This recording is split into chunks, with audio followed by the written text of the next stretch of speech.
بسم اللہ الرحمن الرحیم۔ ایم ایس ورلڈ نیٹ کے پیارے دوستو، السلام علیکم۔ پیارے دوستو، آج کی اس ویڈیو میں ہم ملک فلسطین اور اسرائیل کے درمیان ہونے والے جنگ کے بارے میں بات کریں گے اور یہ بھی بتائیں گے کہ آخر ان دونوں ملک میں ہمیشہ جنگ کیوں ہوتی رہتی ہے۔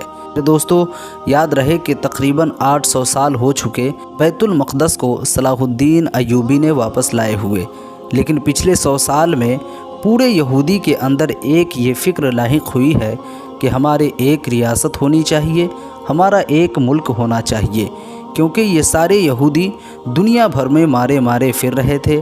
ہٹلر نے مارا تو بھاگ کر امریکہ چلے گئے، امریکہ میں جب مار پڑی تو برطانیہ میں چلے گئے، برطانیہ سے فرانس گئے، یعنی یہودی بدبخت ہر جگہ تھوڑے تھوڑے آباد ہوتے چلے گئے۔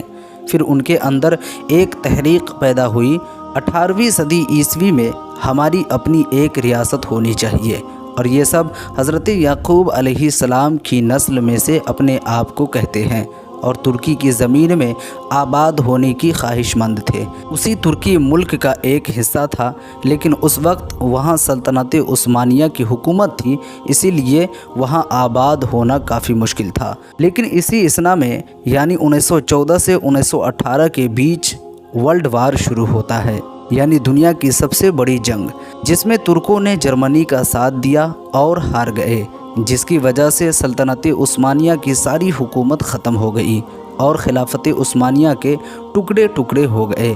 50 ملکوں پر ان کی اپنی حکومت تھی، سب کے سب برباد ہو گئے۔ 1920 میں ان کی ساری خلافت ختم کر دی گئی اور پھر انگلینڈ کے قبضے میں فلسطین بھی آ گیا۔ حیرت کی بات تو یہ ہے کہ اس وقت ہمارا انڈیا بھی اسی کے قبضے میں تھا۔ اس وقت انگریز ہر ملک پر اپنا قبضہ جمائے رکھے ہوا تھا۔ جب انگریزوں کی طاقت کا ڈنکا بج رہا تھا، اسی وقت انگریزی حکومت نے یہ اعلان کیا کہ دنیا بھر کے جتنے بھی یہودی ہیں وہ یہاں آئے، انہیں گھر دیا جائے گا اور ہر وہ حق دیا جائے گا جو ان کے لیے صحیح ہے۔ 1920 کے بعد ملک فلسطین کے ایک چھوٹے سے حصے میں ان سب کو بسایا گیا۔ شروع میں تقریباً 4000 لوگ آئے، دھیرے دھیرے ان کی تعداد بڑھتی گئی، یہاں تک کہ 1947 میں ان کی آبادی 36 لاکھ سے بھی زائد ہو گئے۔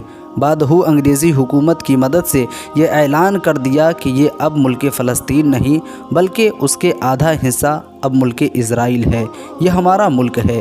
یونائٹڈ سرکار نے یہ فیصلہ کیا کہ یہودی کو بھی رہنے دیا جائے، یعنی ایک حصے میں یہودی اپنا ملک اسرائیل بنا کر رہے اور ایک حصے میں مسلمان رہے۔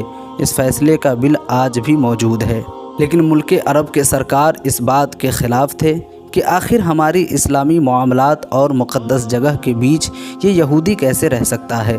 جب سعودی حکومت کی جانب سے دباؤ ملنے لگی تو یہودی نے اپنا ناپاک چال چلنا شروع کیا، یعنی اپنے مال تو کبھی اپنی خواتین کے ذریعے سے سعودی حکومت کو خریدنے کی کوشش کی۔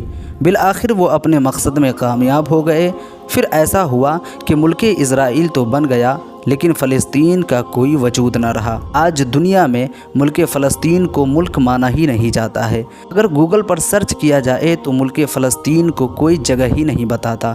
پیارے دوستو، ذرا سوچیں کہ آخر کس طرح ملک فلسطین کو تباہ و برباد کرنے کی سازش شروع سے چلتی آ رہی ہے، لیکن یہ تاریخ جاننے کے باوجود دنیا کے 57 مسلم ممالک خاموش ہے اور ملک فلسطین میں رہنے والے مسلمانوں کو مرتے ہوئے دیکھ رہے ہیں۔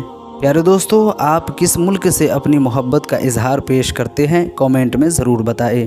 ویڈیو پسند آئی ہو تو چینل کو سبسکرائب، ویڈیو کو لائک ضرور کر دیں۔ خدا حافظ۔